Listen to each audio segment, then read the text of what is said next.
وصفيه من بين خلقه وحبيبه، أرسله الله بشيرا ونذيرا وداعيا إلى الله بإذنه وسراجا منيرا. صلى الله عليه وعلى آله وصحبه وعلى جميع أتباعه وعلى كل من اهتدى بهديه واستنى بسنته وسار على منواله إلى يوم لا ينفع مال ولا بنون. أما بعد، فيا عباد الله، يقول الله تبارك وتعالى: إن إبراهيم كان أمة قانتا لله حنيفا ولم يكن من المشركين شاكرا لأنعمه اجتباه وهداه إلى صراط مستقيم، وآتيناه في الدنيا حسنة وإنه في الآخرة لمن الصالحين. صدق الله العلي العظيم وبلغ رسوله النبي الكريم. ndugu zangu waislamu, hani'an lakum bihadha al-eid al-akbar, eid al-adha, eid al-nahr, eid al-hajj. Mwenyezi Mungu Subhanahu wa Ta'ala nawapa pongezi kwa niaba, hongera ya kufika katika eid kubwa, eid ya kuchinja, Eidul Hajj, Eidul Adha. Mwenyezi Mungu atupe baraka, atupe neema, atupe taufiki ya kutakabaliwa amali zetu ambazo tutazitekeleza kuanzia muda huu. Na baada ya hapo, awali namshukuru Mwenyezi Mungu Subhanahu wa Ta'ala aliyenijalia mimi nanyi kuweza kuwafikishwa kuipata hii Eid. Rehma na amani zimfikie mtume wetu Muhammadin, ambaye ndiye mwalimu, ndiye mwelezaji wa yote yale ambayo leo tunayafanya. Ili tuyafanye vizuri, lazima tumuweke mbele ya macho yetu Sayyidul Arabi wal Ajam, Sayyiduna Muhammadin wa alayhi afdalu salati wa salam, ili tupatie, tusende kombo, tusende pembeni, tumweke mtume Muhammad awe ndiye dira yetu, ndiye mwongozo yetu kwa yote ambayo twaweza kuyafanya. Ambaye atakwenda kinyume, fala yalumanna illa nafsah, asilaumu illa ailaumu nafsi yake. Ibadallah, tupo katika Eid kubwa, Eidul Akbar, Eid ambayo ina majina manne. Inaitwa Eidul Akbar, Eid kubwa. Kwa nini imeitwa Eid kubwa? Imeitwa Eid kubwa, al-Eidul Akbar, kwa sababu ya uzito wa majambo yaliyoweza kupatikana katika Eid hii. Na kielelezo cha Eid hii, hata uizungumze namna gani, lazima umweke Nabiyullah Ibrahim Khalilullah, umweke mbele yako, ndiyo utaijua Eid hii kana kwamba yeye ndiye muasisi wa Eid hii. Na sababu yake, Eid hii muqtarinun bi ibadati al-hajj al-akbar, imekutanishwa na ibada ya hija iliyokuwa kubwa, kana kwamba Eid hii ni kwa sababu ya hija ndiyo kupatikana kwake. Na ili uifahamu hija, pia lazima umweke Ibrahim. Yeye ndiyo kiongozi, yeye ndiye muasisi wa yote yanayofanyika kule hija. Ili uiweze kuifahamu ibada hii, lazima umwangalie Ibrahim.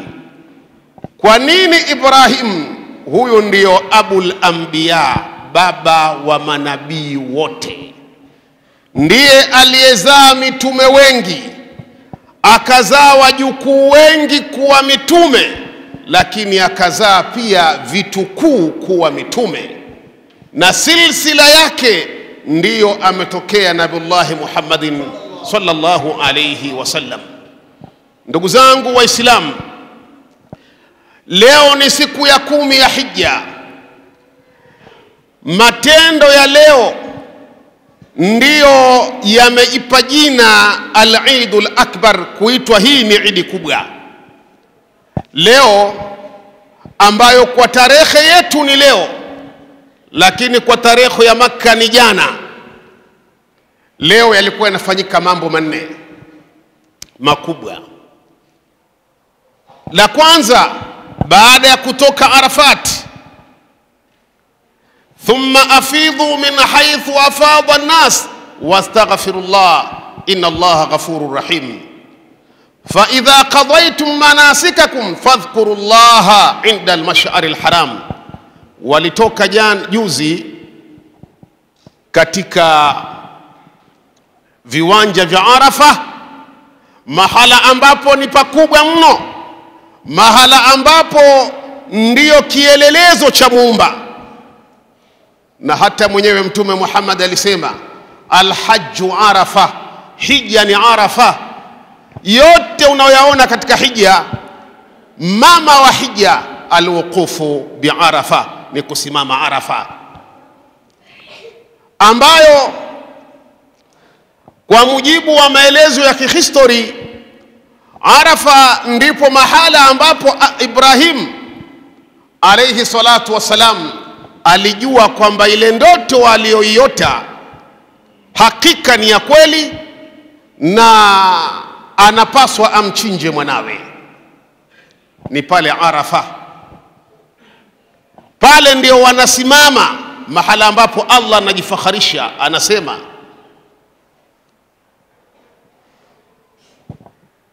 ya malaikati inna Allaha yatabaha malaikatahu. Mtume anasema Mwenyezi Mungu anajifakharisha kwa malaika wake. Yaqulu, anasema Muumba, ya malaikati, enyi malaika wangu, undhuru ibadi, angalieni waja wangu hawa, jau shu'than ghubra, wamekuja kutoka maeneo mbalimbali, nywele zimetimka. Safari ya hija si hii ya leo ya masaa 5. Watu walikuwa kienda miezi. Mtu anaanza kutoka Shawwal au Ramadhan, anaelekea Makka, ndio anafika. Nywele zimetimka, ghubran, wamejawa na vumbi. Fashhadu, basi shuhudilieni, bi anni qad ghafartu lahum, mimi nimewasamehe hawa waja, nimewasamehe. Haya maneno Allah anayazungumza akijifakhari kwa malaika wake, na akitoa shahada ya hakika, kufaulu kwa hakika kwa mahujaji waliosimama mahala pale Arafa, kwamba ishhadu, malaika shuhudilieni, bi anni ghafartu lahum, mimi nimewasamehe. Ndugu zangu, Nabiullahi Ibrahim ndio muasisi wa lile, na hautafanya ibada yoyote bila kufuata alivyofanya Ibrahim, na ndivyo alivyokuja akafanya Mtume Muhammad sallallahu alaihi wasallam. Ndio maana nikaanza na aya inayosema inna Ibrahim kana umma. Ibrahimu alikuwa ni umma pekee, ni umma, yani mmoja, yeye ni umma wote. Ibrahimu alikuwa ni umma qanitan lillah, alikuwa ni mnyenyekevu wa Allah, alikuwa ni mtu mtiifu, alikuwa ni mtu mwenye khushu na tawadhu kwa Allah subhanahu wa ta'ala. Hakuwa mutakabbirun, hakuwa ni mtu mukhtalun, hakuwa na sifa yoyote ya kibinadamu ambazo wengi zimejaa kwetu na tumejipamba nazo kiasi kwamba mambo mengi yetu hayafanikiwi. Ibrahim kupitia hili, sifa hizi za unyenyekevu, ndizo ambazo zimemuinua hanifan, tena alikuwa ni Muislamu mzuri. Walam yaku minal mushrikina, hakuwa mshirikina. Shakiran li an'umihi, alikuwa ni mwingi wa kushukuru neema zote ambazo Allah akampa. Wangapi leo tunashukuru? Yeye alishukuru na vidogo, sio haya makubwa ambayo tumepewa sisi. Amepata mtoto wa kwanza akiwa na umri wa miaka 86 ambaye ni Ismail. Kapata mtoto wa pili akiwa na umri wa miaka 99 kama majina ya Mwenyezi Mungu ambaye ni Ishaqa. Hebu angalia wangapi tunazaa miaka 16. Kuna watu ni barobaro humu, ni watu mabaramaki kweli, ndani ya miaka 17 tayari ana mtoto kaoa. Wewe umekaa wakati gani ukamshukuru Allah kwa hilo ambalo mitume wa Mungu wamehangaika nalo? Limewatesa mpaka alihama kwa ajili ya kwenda kutafuta maisha mengine akiwa peke yake. Na sehemu aliyofikia ni pale Makka. Ndugu zangu, kushukuru neema ni kufanikiwa. Wa idh ta'adhana rabbukum la in shakartum la azidannakum. Alikwisha sema Mola wenu, akatoa tangazo, iwapo mtakuwa na tabia ya kushukuru nitawazidishieni. Hii tabia maadum inda kathirin minal mu'minin au minal muslimin, ni imekosekana. Kuna watu wana neema nyingi bado hawajatambua kwamba hizo ni neema. Yatosha neema ya afya, watu wanahangaika, wengine mahospitalini, wengine mambo yao ya kimwili hayako sawa. Wewe uko vizuri kabisa, umesimama ukashukuru. Wengi wanadhani kushukuru ni kupata pesa nyingi, na bado wengine pia pesa wanazo lakini hawajashukuru. Alishukuru, ndio Allah akampa yote aliyompa. Ndugu zangu Waislamu, leo ambayo ni jana, pale palikuwa pana kazi 4. Ya kwanza ilikuwa ni ramyu jamratul aqaba, kupiga mawe kumpiga shetani. Jiwe kubwa moja linapigwa siku ya jana, na huyu shetani alikuwa na mchango mkubwa sana katika kumghilibu na kumshawishi na kumfitinisha Ibrahimu na Mola wake. Naye ikaekwa ibadatun ramziyan, ibada ya kiramzi, ya kiishara, ghairu maaqulatul maana. Haingia akilini kwamba unakwenda Maka unachukua mawe 7 haswayati unampiga shetani. Kiakili ya kawaida unaweza ukaona ni jambo la namna gani, lakini hiyo ndiyo ibada. Hiyo ndiyo ibada. Na huyo alikuwa na mchango mkubwa. Laiti Ibrahimu asingeliweza kumkana na kumpinga na kumkosoa, basi huenda na sisi tungelikuwa katika maangamio makubwa, kwa sababu yeye ndio ameshika Uislamu. Fattabi'u millata abikum Ibrahim. Ndugu zangu, baada ya hilo, ni siku ya kwanza tu, wanakwenda kufanya hadiyun. Hadiyun ni kuchinja mnyama. Mahujaji wote wanachinja mnyama, na hii sunna ikawa sairul amsari wa sairul aqtabi, miji yote duniani kwa kauli ya Mtume Muhammadi, wote wachinje mnyama huyu ambayo wenzetu kule hija wanachinja. Ibada hii ni ibada ya kuchinja tu, hakuna chingine. Yani mengine yale yote yamebebwa na kuchinja. Kosa la kule ni kuchinja. Liman lam yabit bimina wa lam yabit bimuzdalifa wa lam yarmi jamratal aqaba fa alayhi dam. Mtu ambaye hakusimama Mina wala hakwenda akapita pale Muzdalifa, au akasahau kupiga jiwe, nini hukumu yake? Kuchinja. Kule hakuna kitu kinaitwa sijidatu sahwi. Kule ukiwa umekosea lolote ni kuchinja chochote. Kuna watu wanachinja paka wanyama 5 kwa makosa mbalimbali.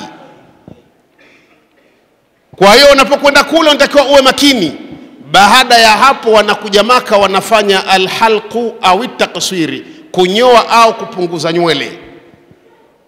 Hii inaitwa tahallul asghar, kuhalalikiwa kudogo. Baada yake wanakwenda tawaful ifadha, tawaful ruknu.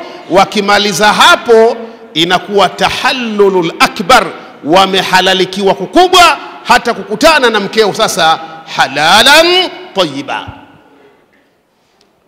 Haya ni mambo matukufu. Muasisi wa haya ni Ibrahimu alayhi salatu wasalam.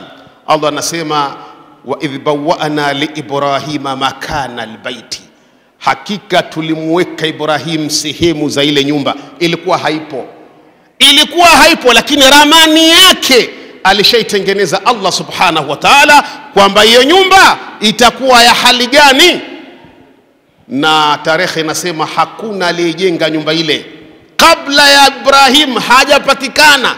Alijenga Ibrahim, na Allah anasema wa idh yarfa'u Ibrahimul qawa'ida min albayti wa Ismailu. Kumbuka Ibrahim alipoinua zile nguzo za ile nyumba Baitullahi al-Atiq, nyumba ya Allah ya kale. Alipokuwa amezinua zile nguzo, hakuwa pekee na mwanawe Ibrahim, na wakaomba dua, rabbana taqabbal minna innaka anta samiul alim. Ndugu zangu, tumekuwa tukikileta sana kisa cha Ismail alipokuwa akitaka kuchinjwa na babake, na ilikuwa ndiyo ndoto yenyewe, lakini kwa leo hakitokuja kisa hichi. Ifahamike ndiyo kisa ambacho kinaibeba idi yetu, kwa sababu wa kwanza kutaka kuchinjwa alikuwa ni mwanadamu, na wote wawili yeye na baba walikubali amri. Falamma aslama watallahu liljabin, walipokubali amri akampiga mwereka mwanawe ile masru', fakana masru'a Ismail, akapigwa mwereka. Watallahu liljabin, akaangukia kifudifudi, yani akaangukia macho chini mgongo juu, na akawa anamchinja kupitia huku nyuma ya shingo, fi qafa, katika nyuma ya shingo. Kwa nini? Ili macho ya mtoto yasimwangalie baba, yanaweza machozi yakamtoka, huzuni kamwingia, huruma ikamjaa, akataka kumchinja kupitia nyuma, na hilo likawa linafanyika. Wa kana al-abu qad labisa thiyaban jamilan faqala al-ibnu ya abi ukfuf anka thiyabak, zikunje nguo zako. Kwa sababu gani kasema hivi? Anamwambia baba yake, alla yatalattaha bidami fatarahu ummi fatahzan, zisije zikatapaka damu alafu mama yangu akaenda akaona hali hiyo akapatwa na huzuni. Kwa sababu hata mama ilo jambo alilitii la kuchinjwa mtoto wake. Kwa hiyo leo mimi na wewe tunatakiwa tuchinje ala ma razaqakum min bahimatil an'am, kwa kile ambacho Mungu amekuruzukuni kunako wanyama, chinjeni. Leo mtu anambania mbuzi wakati Ibrahim amtoa mtoto mwanadamu. Kama hauna kanunue hii ibada kuchinja. Walikulli ummatin ja'alna mansakan liyadhkuru ismallah ala ma razaqahum min bahimatil an'am, kila umma ulipewa mansakan, ibada ya kuchinja, kila umma. Fa ilahukum ilahun wahidun, hili jambo la kuchinja si la kuachiwa watu kama aliyosema jana, ni jambo la sisi wote, ala al-aqall kitu kidogo tufanye. Waislamu watukufu, awwalu ma nabda'u fi yawmina hadha nusalli thumma narji' fananhar faman fa'ala dhalika faqad asaba sunnatana. Cha kwanza ambacho twafanya, tunakuja kusali, kisha tunarejea tunakwenda kuchinja. Mwenye kufanya hivi sunna yetu kaipata. Waman dhabaha ba'da as-salat fa innahu qaddama lahman li ahlihi, mwenye kuchinja kabla ya kusali kamchinja mnyama sadaka kwa familia yake, sio udhiya. Kwa nini imeitwa udhiya? Udhiya imeitwa kwa sababu mnyama huyu anachinjwa wakati dhuha, muda huu. Tukitoka tu muda huu tunakwenda kuchinja, inaitwa udhiya. Bimaana hadha alhayawan yudhbahu wakati dhuha, anachinjwa wakati wa dhuha, ndio ikaitwa al-udhiya. Imeitwa Eidul Akbar kwa mengi sana ambayo tutazungumza katika masiku mengine, Allah katujalia kuwa hai. na imeitwa Eidul Nahri kwa sababu tunakwenda kuchinja, na imeitwa Eidul Haji kwa sababu ya hija. Ndugu zangu Waislamu, kwa haya niliyozungumza, nimalizie katika nukta muhimu ya msingi. Siku hizi za Idi ni siku za aklu wa shurbi, ni siku ambazo watu wale sana na wanywe, lakini wale vya halali na wanywe vya halali. Siku hii ya leo ni siku ya muwasat, watu kuliwazana kwa kupeana sadaka sana, kwa kuleteana islahi, kuwa pamoja baada ya mitafaruku mikubwa. Leo hapana nafasi ya kuweka kinyongo kwa nduguyo. Leo ni furaha kwenda mbele, hata kama huyo mtu ana kubwa alilokufanyia, madamu hilo halimhusishi Mwenyezi Mungu kuvunja mipaka yake, basi huyo mtu ni wa kwako. Hakuna kubwa kwa mwanadamu ambalo halisameheki, yote yanasameheka, na kila jambo unapolifanya katika sura hiyo basi umefanya kheri. Na hawa wanyama tuwachinje katika utaratibu. Anamalizia Mtume sallallahu alaihi wasallam anasema, inna Allaha kataba al-ihsana ala kulli shay, Mwenyezi Mungu ameandika ihsani kwa kila kitu. Fa idha qataltum fa ahsinul qatla, mkiua uweni kwa uzuri. Hata unapopewa kazi ya kuua, sio unamuua tu mtu. Maana hii kazi ya kuua msione ni kazi ambayo haipo ndani ya Uislamu. Kuna kuua, yani mtu kuna kosa akilifanya anauawa. Wale wanaoifanya hiyo kazi basi waue kwa adabu, kwa sababu ni amri ya Allah, lakini waue kwa adabu. Wa idha dhabahtum fa ahsinu dhibha, na mkichinja mchinje kwa uzuri, sio mjichinjie tu. Anachinjwa mnyama, mwingine anaangalia pale, mwingine anapigwa ngwara, yani vurugu. Hawa wanyama wana roho. Hebu fananisha kidogo kwamba huyo ndio wewe, maana nafsi yake kama yako, hakuna utofauti. Nafsi ya mnyama ndio ya kwako. Ukichinja uchinje kwa adabu. Waliyuhidu ahadukum shufrata, na mmoja wenu anoe kisu chake, kinoweze, kiwezekana chukua grenda, kinoe hasa.